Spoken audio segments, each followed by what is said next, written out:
Hi, Jekyll Conference. Today I'm going to be talking about continuous deployment of Jekyll sites using Docker.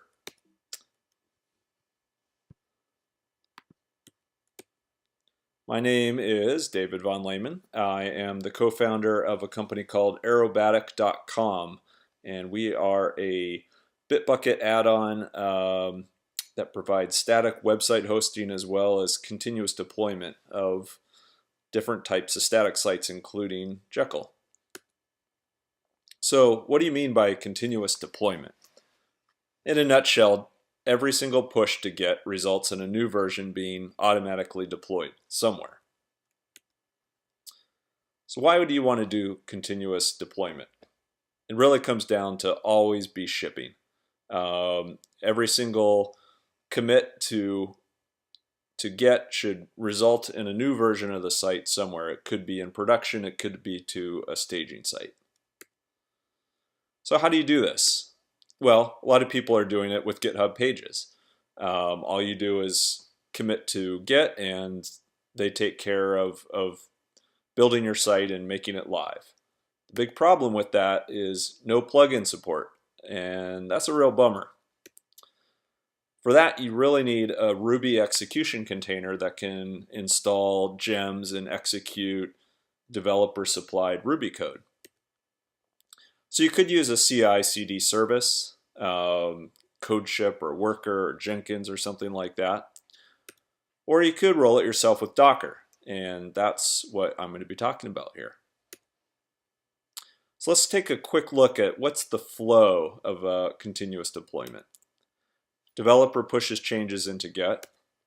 Git fires a webhook to some HTTP endpoint. That endpoint provisions a Docker container. And then finally, the Docker container pulls the code from the repo, builds the site, and deploys it to the web. So we're going to zoom in on that number 4 here. So, as you probably know, with Docker, you have this file called the Docker file, which is a specification of all the software and runtimes that are on the build image. And so let's look at some of the highlights here. One of the first things is we need to install a bunch of lower level libraries, and these are necessary to build gems that have native extensions. So we're using the package manager apt-get, and we see things here, zlibc, bunch of C libraries. And then we have Ruby itself. So we have Ruby, the latest 2.3, and we also need 2.3-dev, again, for building those native gem extensions. We're going to install Rake and Bundler, and I'm also passing in the no RDoc, no RI flags to avoid bloating our image with a bunch of documentation files. Now we're going to install the Jekyll gem, of course, and then I'm also including a bunch of Jekyll plugins that are commonly used, and the reason for that is we can speed up build times for our Jekyll sites by not having to reinstall these gems with every single build. This doesn't preclude you from using any gem, any Jekyll plugin. If it's not already installed on the Docker image, it will get installed at the time of building our site. And then down here we are copying this build.sh file into our image, and then that is actually going to be our default Docker command that gets run. So let's take a look at that build.sh file. So we're going to execute it with bash, and we set a couple environment variables here. We're going to assume we're building Jekyll for production, so we have the Jekyll_env environment variable set. This other one, lc_all, is making sure the Linux locale is set to UTF-8. There are some plugins that require this and will get tripped up. This may be the default already, but I discovered that I had to explicitly set this value. Here we're going to clone down our repo, and I'm assuming the URL of that repo is being passed in as an environment variable.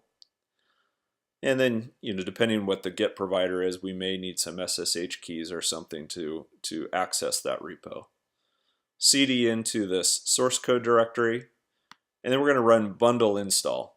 So we know bundle is bundler's on our image because we had it in our Docker file, and so we'll run the install command.